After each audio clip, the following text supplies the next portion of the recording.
Hello guys, welcome back to our channel. চলে এসেছি আবার নতুন একটা ভিডিও নিয়ে। তো অনেক দিন থেকেই ব্লগ ভিডিও দেওয়া হচ্ছে না কিছু পরিস্থিতির কারণে। তো এবার থেকে আমি চেষ্টা করব ব্লগ ভিডিও দেওয়ার, সপ্তাহে 2টো করে।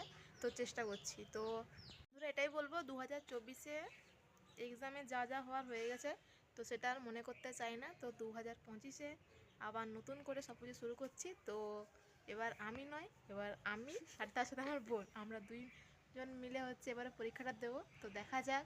তো দুজন মিলে প্রিপারেশন করব। তো কীভাবে পড়াশোনাটা করছি, কীভাবে কন্টিনিউ করব, তো তোমাদের সাথে সেগুলোই শেয়ার করব। তো আশা করছি এবারে প্রিপারেশানটা একটু ভালো করে নেওয়ার চেষ্টা করব, এবারে একটা সিট যেন আমরা পাই। তো এরপরে আমি পড়তে বসে গেছি। প্রথমে আমি একাই পড়তে বসলাম, তারপর আমি বোনকে বললাম যে তুইও চলে আয়, পড়ে নিবি। তারপর আমরা দুই বোন মিলে পড়া স্টার্ট করে দিচ্ছিলাম।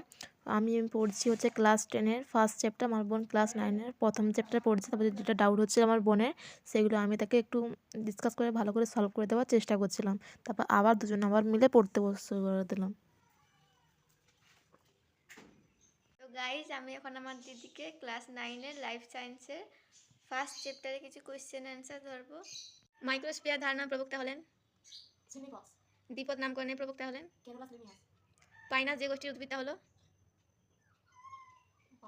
এর বৈজ্ঞানিক নাম সিস্টেমের কে লেখেন আইসিবিএন এর পুরো নাম কি ট্যাক্সোনমি শব্দটির প্রথম প্রচলন করেন বায়োলজি শব্দের প্রবর্তক মাইক্রোস্ফিয়ার ধারণার প্রবক্তা জীবনের জৈব রাসায়নিক উৎপত্তি প্রকল্পের প্রণেতা কোয়া সালভেট হলো গাইস, আমাদের ব্লগ ভিডিও তোমাদের কেমন লাগে কমেন্ট করে জানাবে। তো প্লিজ একটা like, comment, share and subscribe করে পাশে দেখো। তো আজকের জন্য টাটা, বাই বাই, দেখা হচ্ছে নেক্সট ভিডিওতে।